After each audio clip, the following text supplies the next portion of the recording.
Hello, and welcome back to another episode of The Library is Open.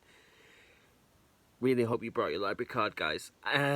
Welcome, and this is part 2 of a 2-part series, funnily enough, that I have lovingly named Cozy Crime for Troubled Times.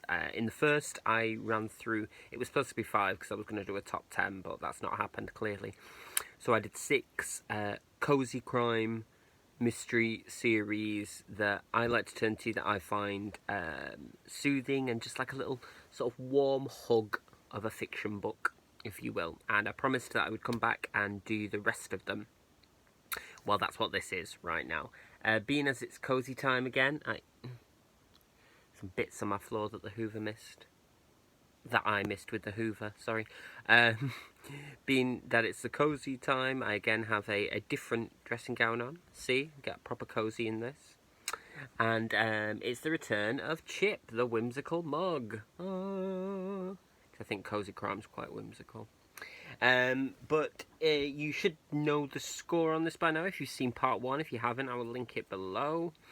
Or, you know, feel free to just jump into this one. Take sip, very important. Okay, so first up, and again, these are in no particular order. We have the I love this series. So this is pretty much the textbook definition of a cozy crime series. And these are Emily Brightwell's Mrs. Jeffries Mysteries. Because that's covers, they're beautiful. They're hilarious. The tagline is, if you like Downton Abbey, you'll love Mrs. Jeffries. Now, I don't watch Downton Abbey, but I sort of kind of guess where they're coming from. And the premise of this series is that our lead character is Mrs. Jeffries, who's a housekeeper. She was formerly married to a police chief and has been widowed. And she moves to London to become housekeeper to Inspector Gerald Witherspoon, who's very nice, very committed to, you know, good police work, so on and so forth, but sometimes needs a little bit of help. So Mrs. Jeffries, with the help of the cook, some of the maids, and the footman, and various servants in the house, as well as an eccentric American millionaire and a lady who is, or maybe the love interest of the inspector. They sort of help him out, but behind the scenes, so he's never allowed to know that they've led him to the solution. These are gorgeous. They're like a little cup of tea. They're quite formulaic, and I don't say that in a negative way. I just mean that you know what you can expect with these. They're set in Victorian London, but I think the author is American, but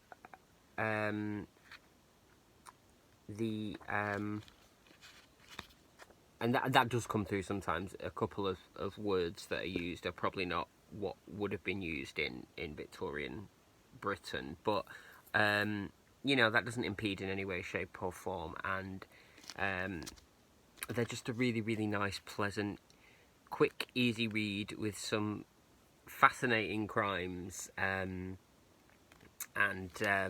a really nice cast of characters that really sort of show the I was going to say the spectrum of life in Victorian London, but actually it's of a particular class mostly. But they're very entertaining nonetheless, let's just say it that way. So that's the Mrs. Jeffries series by Emily Brightwell. I started reading these actually when I was at drama school, and they were a running joke. I think there's about 39. There might be like nearly 40 of these now, actually. I think the next one is due out early 2021, so I'll be getting hold of that. The next series is kind of a cheat because it's 2, but they're kind of in the same theme. So, and I mentioned them in my haul recently. So these are the Sophie Hannah continuations of the Hercule Poirot series, originally written by Agatha Christie, of course. And these are they're set during the time that the Agatha Christie Hercule Poirot novels are, but in sort of like in the gaps of the years and so on and so forth. And there are currently 4, so this is the second one, Closed Casket, which this copy's a little bit beat up now, unfortunately, because, fun fact, I actually bought this. It came out when I was on tour with Henry V, in which I was playing Pistol, and yeah, so I like that. I quite like having a book that there's memories attached to. That's quite fun. But these are great. These are really faithful to the character as created by Agatha Christie. With, and so look at that. And they retain that kind of golden age, vintagey sort of comforting crime in a very sort of particular echelon, let's say, of society. You know, Poirot investigated a lot of upper middle class and upper class murders, so you know, that sort of drawing room, ballroom kind of stately home murders, and as with Agatha Christie, the tellings are ingenious and the solutions they're very hard to guess, let's say that, but are nonetheless enjoyable for that. And sort of point 5 of this one is staying on an Agatha Christie theme. I mentioned these in my haul as well. These are Andrew Wilson's Agatha Christie mysteries, which reimagine Agatha Christie as a detective. So they contain true facts about her life in terms of where she travelled to and things that happened, and then just imagine what went on if she'd actually been involved in solving crimes. There are also 4 of these. This is the second one, A Different Kind of Evil. And I recently hauled the 4th one, which was I Saw Him Die. But I'm counting these as sort of one in my non-top 10 because of the Agatha Christie connection. But they're really good, but they're not endorsed by the Agatha Christie estate. That doesn't matter to me. Okay. Next, this is kind of a speculative recommendation one, because there's only one been released in the series so far, but I know it is planned to be an ongoing series.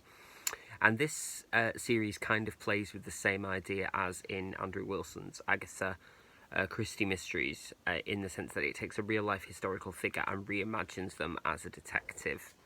So this is book 1 of the Brontë mysteries, and this one is called The Vanished Bride. The second one is due out, I think October is due out, and this, of course, we have Charlotte, Anne, and Emily Brontë, who are a more willing to less willing, on a sliding scale between the 3 sisters, sort of unofficial crime investigators. And it's really interesting dynamic, because obviously you've got the 3 sisters in there who are, you know, sort of tied up with a lot of mystery and mystique in and of themselves, both as women and as writers, and then you sort of add in this mysterious component as well, and it really makes for quite a satisfying, quirky read, I guess. I'd love to know what went through, it's Bella Ellis is the author. I'd love to know what went through her mind when she was conceptualising using the Brontë sisters as detectives, but it works really, really nicely, and goes well with a cup of tea, and what more can one ask for? So, high hopes for the second one. I'm 4th now. I'm going to say 4th. Another one I've already talked about, which is a series called The Mitford Murders. This is actually the first one, The Mitford Murders, but I think the series is known as The Mitford Murders. There's been 3 published of these, and there's another one coming, and this is obviously about the Mitford sisters, probably, arguably the most famous of which would be Nancy Mitford, the novelist, but you know, the Mitford sisters were like quite prolific letter writers as well, and a lot of their letters and correspondence are published. And what Jessica Fellowes manages to do in this series, which is really quite smart, is introduce a sort of I mean, she may have been a real-life lady's maid, but we don't, you know, she's sort of not famous or notorious and so on and so forth, so she sort of makes her our protagonist, and she becomes involved in a series of crimes. What's great about these is that while they sort of have that cosy kind of stately home thing. This is set in sort of like the early 1900s, sort of goes from the 10s to the 20s and then on to the 30s, I believe. The author doesn't shy away from the more, shall we say, unsavoury elements that were involved with the Mitford's lives. I mean, two of the sisters, I forget off the top of my head which, were quite heavily involved with the fascists moving into the 30s.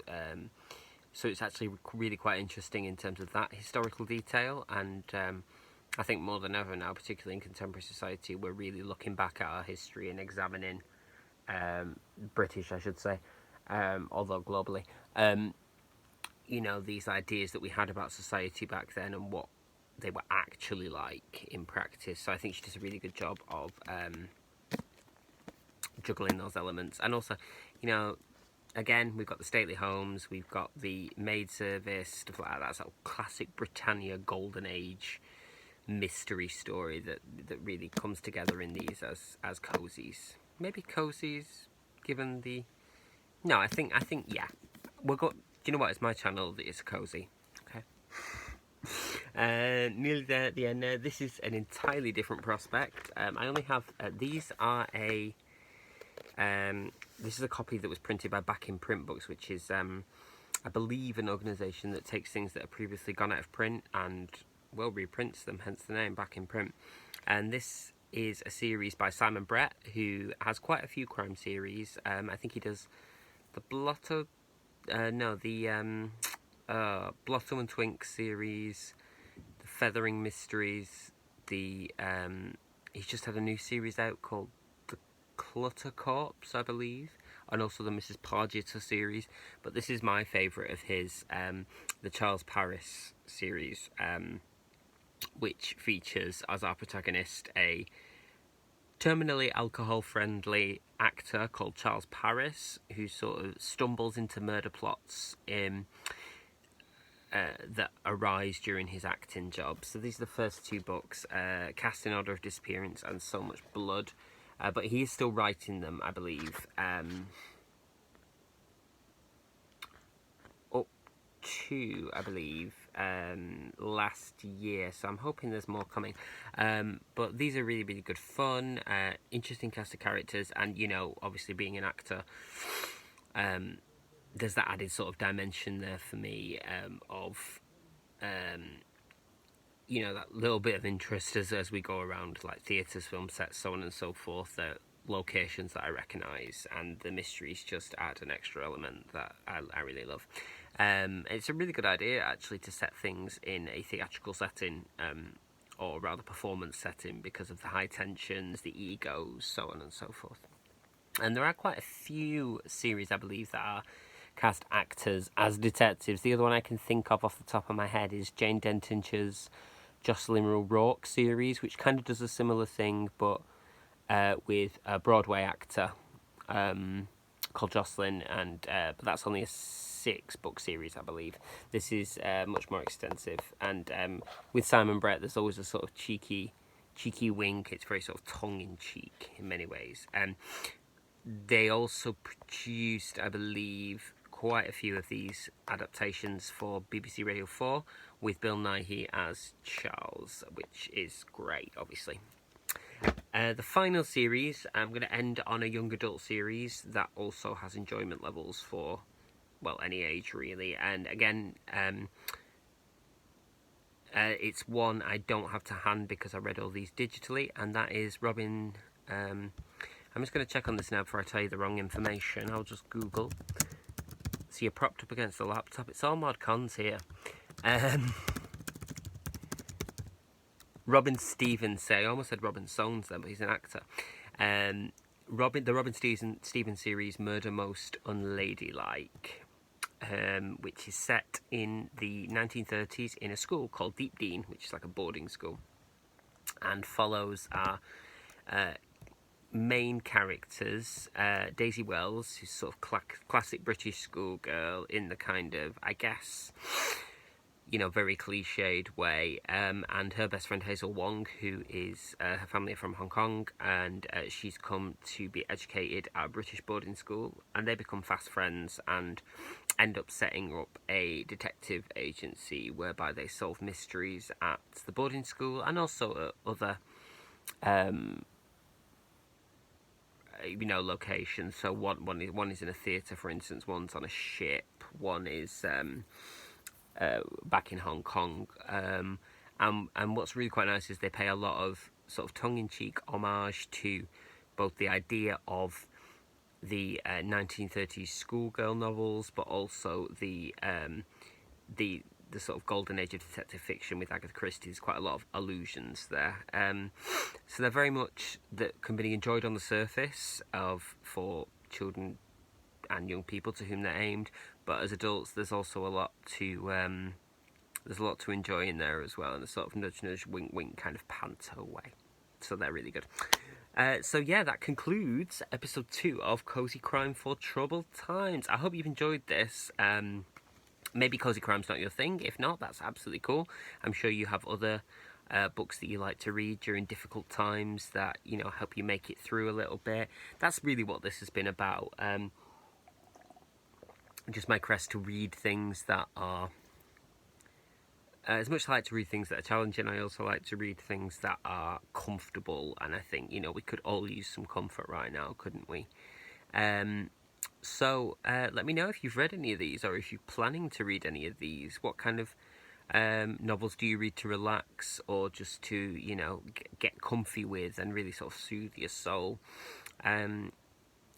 Sound off below, because I love to read your comments, and I do take all your suggestions on board, as hopefully you can tell by the content that I'm producing. So I guess for now the library is closed once more, so put your library cards somewhere nice and safe for me. Do it now, darlings, do it now.